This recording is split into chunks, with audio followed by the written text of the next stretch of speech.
Lakesh and Veritas, everyone, sending you the frequencies of oneness and truth.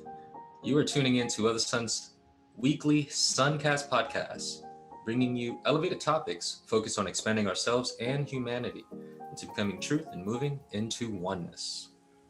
We are coming live from the frequency of one mind.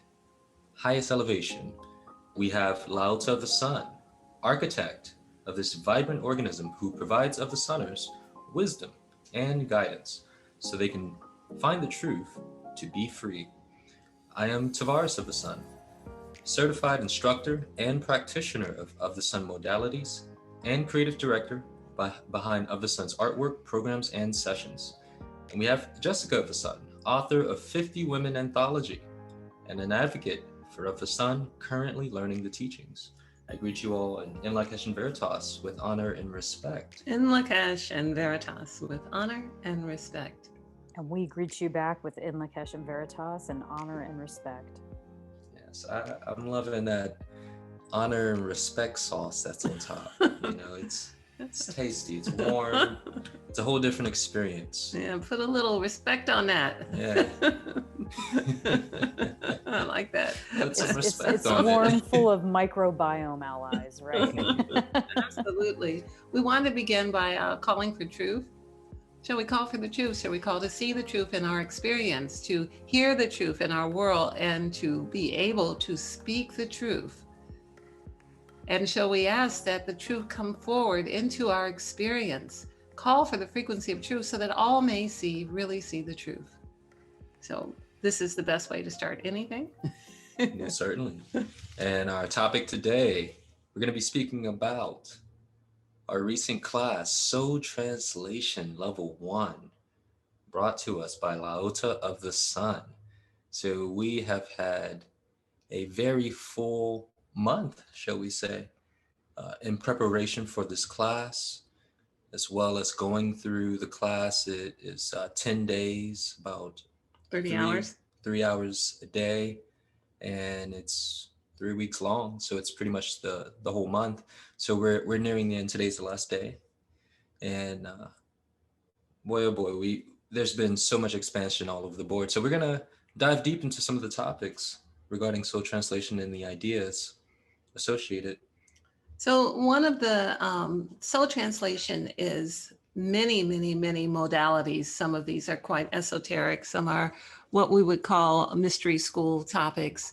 And many of them are in their evolutionary spin of brought up to current time and days and some of the new experiences. So the way the class begins is it begins with your entry point and your exit point.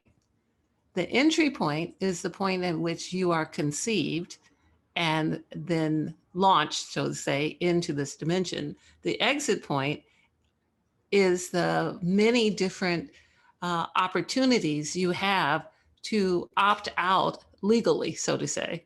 So when a soul comes into this experience, they have planned already some exit points that at some point they looked ahead and they said, okay, when I'm 25, I may want to exit and I want to build an out for myself. And so they plan sometimes 3 or 4 of those into their life plan. And we can identify in the class when the exit points are and what countries they may be in. And it is a fascinating experience. This doesn't necessarily mean that you actually opt out of life, but the opportunity to opt out is built into your original plan. So often people have very dramatic events during an exit time, like they may be at a beach and get caught in the undertow and feel like something very traumatic is happening, but they may survive it. And that may have been an opportunity to exit, but they didn't choose to take it. So it's quite an interesting dynamic. And we also are able to identify not only when the exit points are, but we're able to identify at what country or what place you're in when something like this happens. Sometimes it happens on a vacation. But all of these things are planned by you before you're born into this reality. So it's quite fascinating. And many of the students had very interesting stories, and many of them had revelations of traumatic experiences that they then could recognize as opportunities to stay or go, that were completely legal, which is different than a suicide or different than a permanent exit. So it's quite fascinating.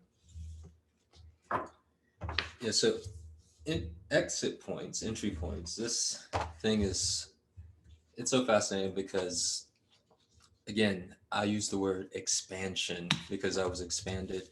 And I think for anyone taking this course, or even a person who is looking to have the service done by a practitioner, it will broaden us in our understanding of life and death. And this idea of empowerment, of we actually chose the time and the points within time and space that we would enter and exit. You know, or opt out, you know. opt out, yeah, you if know we what? wanted. All right, it's getting too hot in here, guys. I wasn't ready. And yeah, so which is fascinating because it brings up thoughts of the idea of suicide, which we refer to as, correct me if I'm wrong, illegal exit points. Definitely illegal. Yeah. Definitely illegal. May I ask a question about this Yes. As a person who's been quite introduced to these concepts, but getting to the point where I'm ready to take the class is Yes. any of us that, and I'm sure a lot of people listening can relate to this, that grew up in Judeo-Christian frameworks, we're all taught that like suicide is a sin, or it's something that it's like a crime that you commit. So if you could shed some light on that for people coming from that framework, that would be great. The idea that we have between lifetimes, that we choose, that we are the responsible party in our development of our own universe, which we hear that all the time, but we don't really understand what that means. It means that if you exit this lifetime and you did not accomplish what you wanted to accomplish, you may decide to come back and have another experience. And while you're planning your next experience, if you're choosing your parents, you're choosing what tree is going to be in the backyard, you are legally in contract with the universe to produce what you choose. So you choose, what children you will have, you choose. Some things are written and some things are not. There's a lot of area that is not chosen, but things like when you enter the world and when you exit, these are things that are, so to say, written. These are things that are chosen, and opportunities to opt out of circumstances that may be difficult for you. Suicide is breaking the contract with the universe.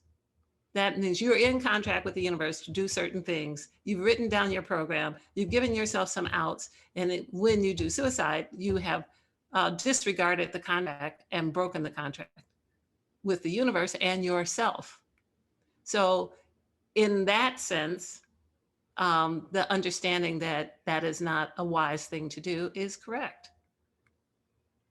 because you've already built in 3 or 4 exit points. Almost every soul has 3 or 4 exit points where you have an opportunity to opt out when things get tense, but you have already written yourself a plan of what you'd like to accomplish.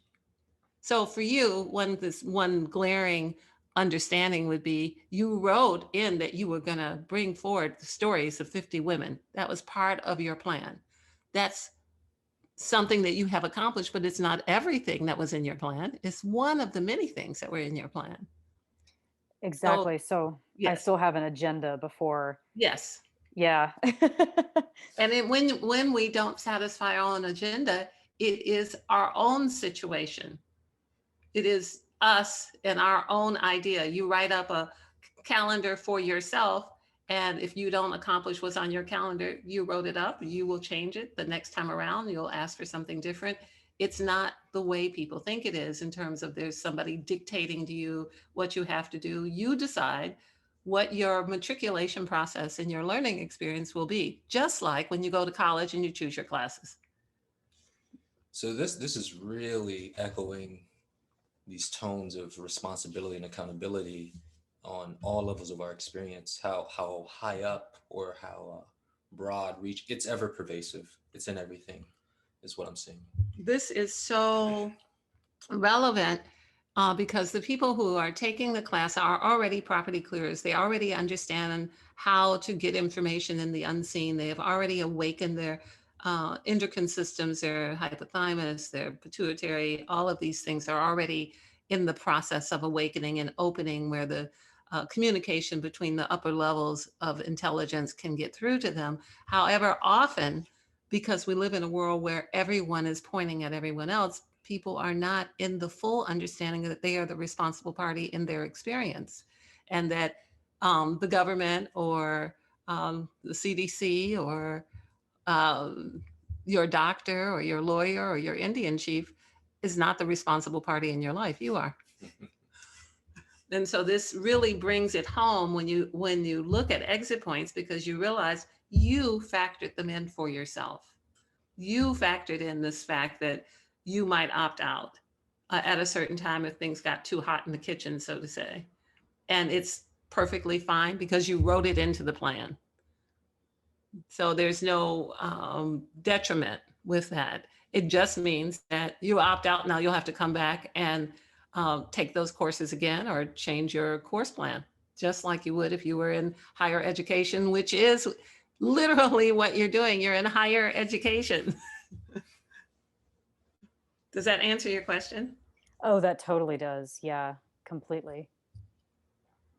So Yeah. one of the other, well, that's how we open the class. We open the class speaking about entry points and how interesting it is what happens at an entry point, like how you enter, and the energy with which you enter has everything to do with how you live your life.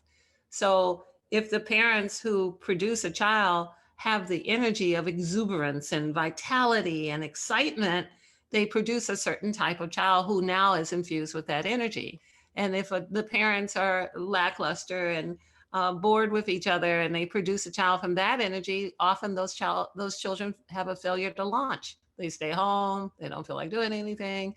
They never really have the energy to leave with. So people find that very interesting, that everything matters, including the energy with which you make love to produce the creation experience of bringing another human into this world. So that's quite fascinating as well. Yes, very much so. And I've seen real life examples of that. For sure. I've seen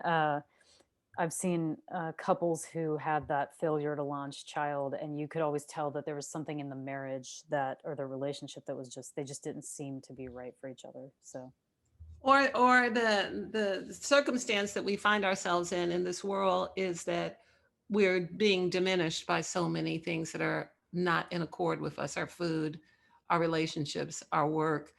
And so that takes a toll, and there's a trickle down into every experience. So someone's, exhausted, they have headaches, they don't feel good, they're not eating right, they don't have the right nutrition, and then they're making babies. And so then we see 20 years later that there's just not enough energy for that chick to fly out of the nest. So these are relevant factors and important for us to know as we work with clients. And many of the people in the class were doctors and nurses and practitioners and experienced healers. And this was really a nice addition for them, because then when a person comes to them and says, well, what's up with my children? They just don't want to go anywhere. They don't want to, and we can all go all the way back to the energy at which we can apprehend the energy with which they were conceived, and then explain it from that point of view. And then everyone can relax and not feel like anything is wrong. It's just an is. And so this gives everyone peace. We have today a recording from one of the students in the class who actually has taken the class before, but when I did the class before, we did it over a weekend. So everything was accelerated. This time we went through at great length and covered every topic so that the practitioners could then roll out real-time practices for their clients and for the ones that come to them for assistance. So she has sent us a short caption of what her experience was. I think Tavares is queuing it up now. Oh, great. Soul Translation Level 1 class has assisted me in the visualization of the Sun universe as a strong, clearly universally connected and directed organism of light and intelligence. The Soul Translation technology and information that has been willing to come forward through Of the Sun universe is awe-inspiring and wondrous. It's been a blessing to be a part of this process and elevation. I've noticed camaraderie and warmth that's so heartfelt and enlightening and invigorating that it's difficult to express in words. The magnificent healings which have occurred has reinforced to me how we're all connected at the deepest levels of our existence. I've noticed that all who have come forward to this Soul Translation class were shared with opportunities of expansion and freedom to have our gifts identified. And by having these gifts identified, it's allowing us an opportunity to realize who we really are and why we've come forward on this journey. I realize that I've come forward to heal and to be healed, to be free and to assist others with being free. I feel expanded and elevated. I know I learned about my personality traits and how to accentuate my positive traits and to clear my negative traits. I've learned that those traits can have an upward slope, which is the master path, or they can have a downward slope, which would be the student path. In this class, I've learned about my soul age and why I've incarnated into this experience at that level, to learn from my myriad of events and human expressions that have come forward to assist me and boost me on to the next level if I so choose.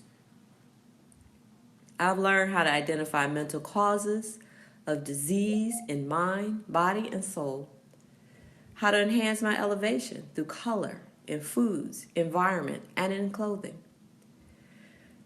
Identifying my innate gifts and calculating my degree of development of that gift has allowed me to be able to clear any hesitations, conflict, and doubt over who I am and who I've chosen to become. The freedom release portion has shown me that all I have to do is to be in gratitude, to desire to be free, to learn how to call a thing by name, believe and recognize how freedom and enslavement looks energetically and physically.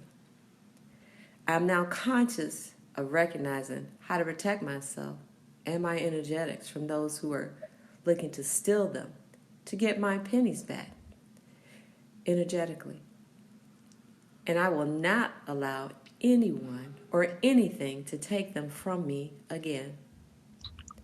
I'm learning where I may choose to live and knowing that where I choose to live will enhance my experience and allow me to flourish because the energetics would be the right place to be.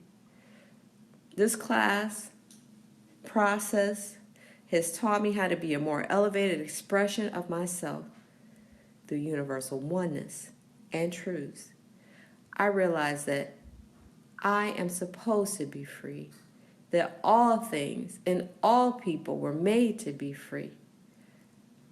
I know how freedom looks, and I know how it feels, and that's where I want to be. And I want to help others to be there as well. I am in happiness, in joy, elation, and gratitude. And I bid you in Lakesh, in Veritas, with honor and respect. Thank you. Well, that was Serenia, who has taken the class for a second time and is really experiencing a lot of growth and elevation from going deeper. And everything we do removes layers of bondage, layers of subjugation, gives clarity, and offers everyone an opportunity to do this, practitioners to do this for themselves and others. With each modality, we are taught how to clear any interference patterns. For instance, we identify many, many, many gifts that each participant has. Like we find out if they are overachievers, um, if they have psychic gifts, if they're channelers or automatic writers or clairvoyant, all of these things. And then once they're identified, then we clear them so they can come through more dramatically in the person's life. And this is very satisfying for all of the ones in the class, the ones who don't know that they may be telepathic, or that they may have the gift of being romantic, or they may have the gift of being human, which is not that it's not that many people. There is also this idea of the gift of left-handedness, which is quite amazing. And we have brought forward communications from the consciousness of left-handedness with breakthrough material that has never been shared before. So there are many breakthrough moments in the class, but these things were very exciting. And of course, all of us want to be acknowledged. We want to know who we are. We want to know that others can see it. And so the class is an excellent way for us to do that and then teach us how to do it for others. What was your experience like, Tavares? Again, the word expansion, I can't get away from it. And I could see that Serenia was echoing the same thing, just expand it in all areas. My experience, wow. So I've taken the class. I think the first class was back in 2016. And I even utilized the modality to do readings. However, this 10-day course, diving in deeper into these charts, it really stretched my understanding of who I am, as well as the reality, the nature of our reality. You know how when you think you know something and then you get the information, but it just takes you deeper. And one example of this is with places for your body. So with Soul Translation, we identify what are the best places for the biology, because we are not our bodies. I often kid around and say, hey, we're in these meat suit rentals. You know, this is not ours, you know, and the body is to be respected and acknowledged, you know, like when we're eating horrible foods and then the body's like, no, don't do it anymore. Listen to the body. But it goes beyond that, you know. So this technology allows us to identify what areas, for example, like does your body require being in the region of mountains and high elevations? Does it require the rainforest? Does it require being in the city, you know, by large bodies of water? And what we understand is that when our body, the intelligence of our body, is not operating or supported by the environment, we're not quite operating at our optimum, you know, a little lower than where we should be, because again, our environment impacts us. So by placing the body in its appropriate environment, for example, I relocated from bodies of water to hills and high elevation, which that is what my body is requiring. And I would say, translated in my experience, I can see my output of my work effort, my drive, and then also my spiritual development. Like what I'm doing now is way beyond where I was in that different region, because my body is supported. My body has what it needs. So uh, again, this has expanded me, because again, I knew the body's intelligent. And then, but also realizing, oh, okay, cool, you're in alignment. This is where your body needs to be. And how helpful that is to understand or move us into oneness. Again, echoing some of the words that Serenia said, this idea of freedom, this idea of oneness, you know, it's a major thing. Also, there's some other ideas. For example, the map of consciousness, we looked into and explored the various levels and degrees of consciousness and calibrated where we're operating. What's our baseline? And to give us an understanding of, okay, what's the next step in our consciousness to jump to? What should we be working on or focusing on? And I think for anyone who's listening who has had a desire to know more about who you are, as well as what you're connected to, how life works, truly, because that's an understanding that we get within this modality, really how things are all integrated and how to interface with these other aspects of yourself, how to also interface with other aspects of all within our reality. So if that's something you're looking for, soul translation, I definitely recommend getting a reading with the sun or one of our many practitioners. The soul translation technology has been on the website as a modality that we practice for many years. I've been doing this for a long time, and a person can sign up for soul translation and they can have a reading on their gifts, or they could have a reading on moving if they want to know where their body should be, and or if they're working on their health, or if they need some to know about food. One of the things that is interesting is that this can be done as a reading where you can get an overall view of everything, or it can be done as individual segments where you find out things about yourself. One of the interesting ones that people like are finding out the energy sensitivities in their vicinity.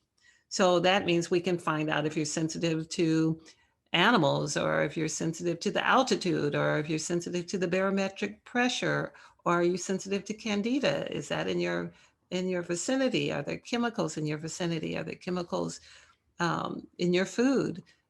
Are you sensitive to your dental work or to dairy products? Are you sensitive to the climate where you're living? And is it causing you uncomfortability, or computer phones? These are things that people don't often think about, but we can do a full report, in-depth report on whether you're sensitive to the clutter in your experience, whether you have lymph congestion, um, whether you're sensitive to planetary alignments or to sugar, or if you have, we can even tell if you have toenail fungus. we, we can see all of these kinds of things. And this is very helpful for people who are having mysterious maladies, like, and that may be sensitive to the wiring or sensitive to a power plant near them and not realize it, but we'll be able to identify whether they are experiencing problems with radiation in the house or outside of the house, or experiencing problems with mold. So this is quite expansive, and it gives people a real awakening to all of the things that make us one with everything. Not only are we the responsible party in every situation, we are part of everything else. So we're part of what's going on with the grass and the chemicals on the grass outside, and we're part of everything that's coming through the electrical sockets inside. And this helps us break through the third dimensional experience of thinking that we're separate from everything. So it's a wonderful way for people to learn things that they find exciting, and at the same time expand themselves to know they're greater and bigger than they realize. I'd like to jump in and share another idea with soul translation that I thought was really cool. There were actually two, and this again broadened and expanded me. We have already covered ancestors in a podcast, but within soul translation, we are looking into the ancestry for the soul. And this is where the expansion took place for me.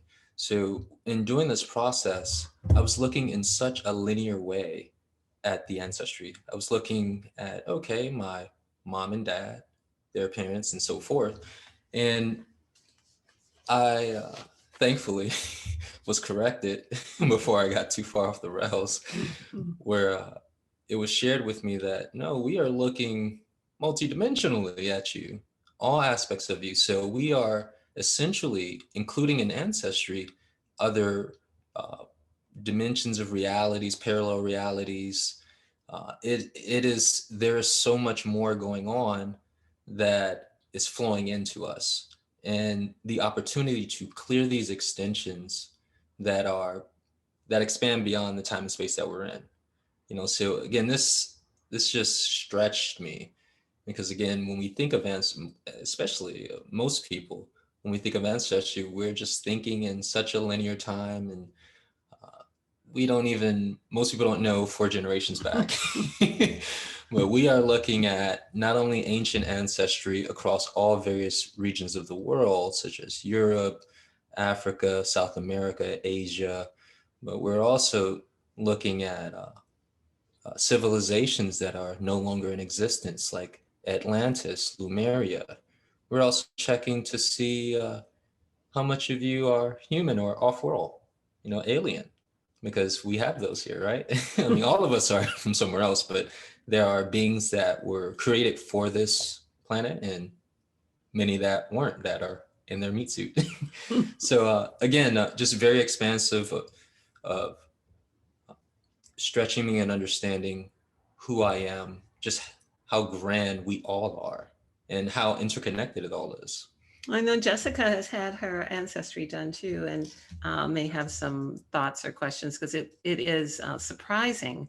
The soul translation technology allows us to go back further than just normal calibrations would be with ancestry. So we're able to ascertain the most ancient aspects of humanity on the planet from what would be considered mythical cultures, which in fact are not mythical, as you mentioned, like Atlantis 1, 2, or 3, or Lemuria, all of these cultures that existed and exist no more, amongst other cultures and other civilizations that are buried underneath the ice caps and that are not in existence anymore. So we have gone back to the essence of it. It automatically expands us. It automatically makes us see ourselves broader. If we identify ourselves one way, this automatically makes us greater. I can remember when I first left America in my 20s, and I remember what I thought of myself. I thought of myself as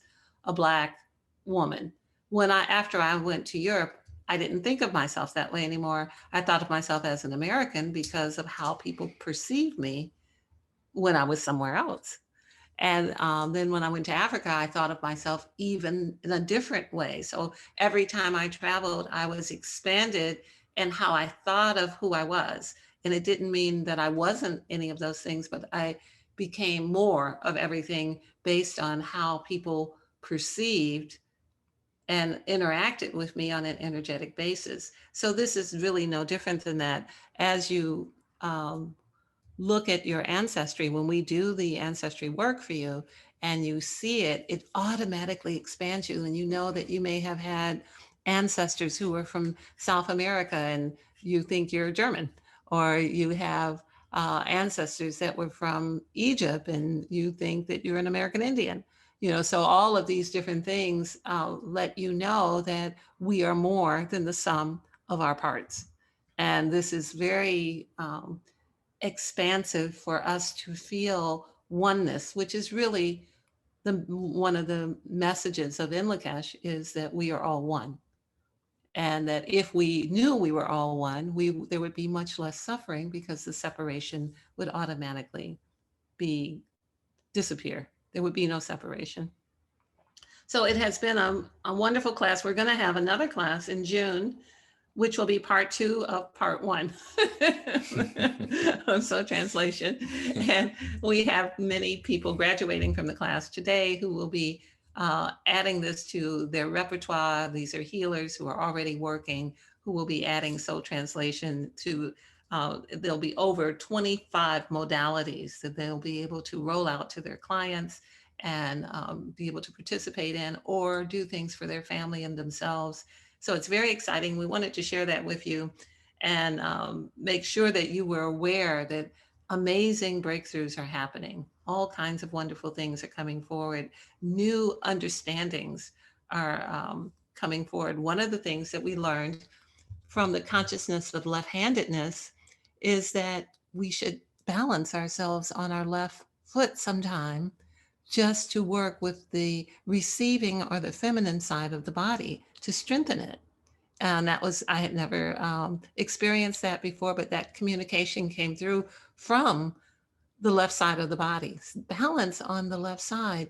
And many of us who grew up during a time where people were very suspicious of left-handedness were able to understand that this was an effort to put down the mystical side, the unseen power in people, and that we want to bring that forward along with the call for the consciousness and the power of the feminine to come back and bring balance where balance is lost, and then to balance in our bodies, specifically on the left side, to pay attention to things when we pick them up in our left hand and feel the energy come through, to use the left side of the body, whether you're left-handed or right-handed, to tap into that power. So we're excited to bring all of this forward. Yeah, I will definitely say that one of the big insights, and I think we brought this up on the last ancestors conversation, is the one about the Lemurian subjugation. Yes.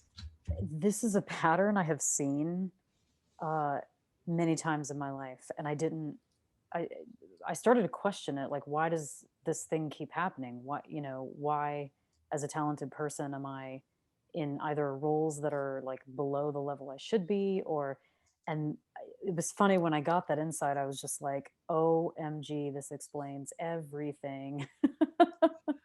And this is very helpful, isn't it? It's very helpful to have everything verified. Well, you need that truth to be able to clear that pattern. That's the thing. So if you could see that something's happening, but you don't necessarily know exactly what it is, when you get that truth or that information of what it actually is, that's literally like step one to being able to change that pattern. And without that information, you can't really change it because you just don't see it. It's like right in front of your face, but the term that you use a lot is nose blind. You're basically nose blind to it. It's right there, but you're just not seeing it. I think this is a really excellent point because there's a history written about the Lemurians being extremely gifted and extremely wealthy, and that because of their wealth and their gifts, they attracted the attentions of those who would enslave them. And everyone who has this experience, when we identify it through the ancestry, and you can identify it in your life, you can see that you are extremely gifted and that you have the ability to bring about great satisfaction financially to yourself, and that in itself is part of what the issue was, is that it attracted predators. And so then you have to learn how not to be prey in a circumstance where you have all the goods, you got all the goodies.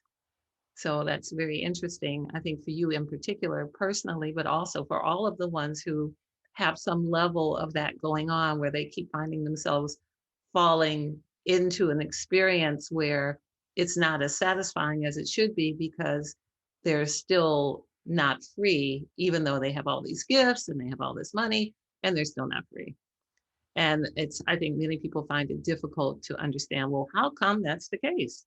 That we can see that once you identify it, then all you have to do is start clearing the idea of the detriment side of it and embrace the part that is not the detriment side, the exaltation.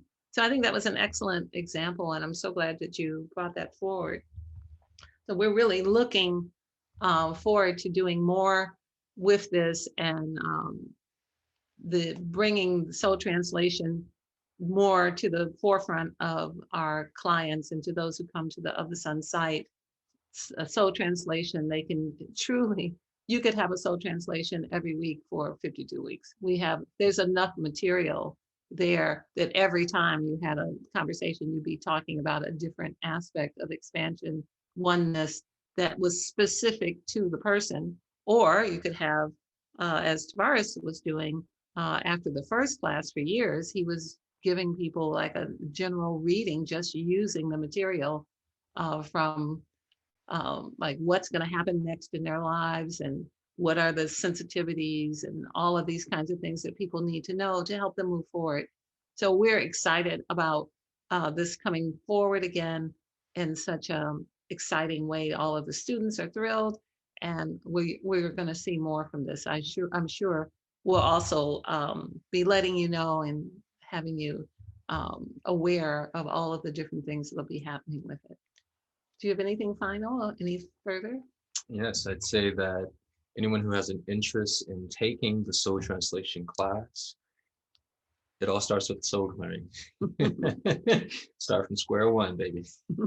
Of course, the idea is to remove the overlay of interference patterns that we've accumulated through lifetimes that are stopping us from really tapping into the power that's required to clear, and also to be able to pull forth this information with a high level percentage of accuracy and truth. So removing those encumbrances through that process, DNA activation, reconnecting the severed etheric portion of our DNA that allows us to operate with more of our multidimensional self, anchor it all here, and continue to grow in it. We have one mind reconnection, which will allow us to reestablish the connection to the universal mind. And this is something that we can continue bringing ourselves up into regularly, going back into one mind. You hear us say it at the beginning of every show, coming live from one mind. And we are operating from that frequency, and we encourage all to do the same. And then quantum light property clearing becomes available. Learning how to remove the overlay of the energetic imprints from old arguments and emotional upsets and the history of the land, the previous occupants, what has transpired, to free the space and all occupants within it so we can operate at our optimal. So from there, then you can take soul translation level 1. So essentially, anyone who is a property clearer, this class will become available to you, so stay tuned for dates. And there are, of course, the prerequisites, the basic things, the 3 soul clearings, the additional energetic work, and then the property clearing class is the prerequisite for soul translation. However, all of this can be gotten through in a very short time. Jessica has gotten all the way to the point where now she'd be able to take soul translation, and it didn't take a long time. But the level of understanding is moves in very quickly after you accept and understand some of the basic premise. Then you're ready to accept more over time. Would you agree, Jessica? Definitely. And I would say you don't want to skip that first level. I know nobody likes to hear there's prerequisites, right? Like everybody wants to be ambitious and say, I'm going to take the advanced level class because I'm an advanced person. Yeah. You got to start from chamber number 1. Yeah. It's kind of like in college or in school, whenever they said, well, you can't take this until you take the prerequisite. And you just thought, oh, no. Or at least I did. I was like that. But I will say that even the very first beginning, you do not want to skip that, because many times in this series, I have referenced the first time I did that with Tarvars and the amount of insights I got. I still draw back on those insights and the notes and the recording from that first session. So it's like very, very interesting. And the information you get about yourself is, again, it's like information that you're kind of nose blind to. Like you're having these experiences, you don't understand why they keep showing up. And you finally get the answers as to why, so that you can take the first step in resolving them. So yes, do not skip that first step. You will be pleasantly surprised, I promise. Thank you for sharing that. I think it's very important. It's the other thing is that you can move through this process rather quickly. You can easily start with your first soul clearing and be in a property clearing class within 3 months, and without a lot of fanfare. Mm-hmm. It is something that will lay on the soul. You will be able to mesh with it because it's the truth, although it is not something that we're aware of in our world. So I would like to give you the analogy that if you were going to be a black belt in karate, you would have to go into the dojo, and take a few wax on, wax off classes so that you could get to the 33rd chamber or wherever it was you wanted to go. This does not take a lifetime. It can happen relatively quickly, but there are levels of integration that must be established. So we encourage you, start soon so that you can be available for the next property clearing classes and then for the next soul translation classes. You are encouraged to expand yourself. We are waiting for you. Thank you. In Lakesh and Veritas, with honor and respect. In Lakesh and Veritas, with honor and with respect, we call forth the power of the feminine balance to return to our world. We call forth the power of the feminine balance to return to our world. We call forth the power of the feminine balance to return to our world with unwavering respect and honor. In Lakesh and Veritas. In Lakesh, Veritas. In Lakesh and Veritas.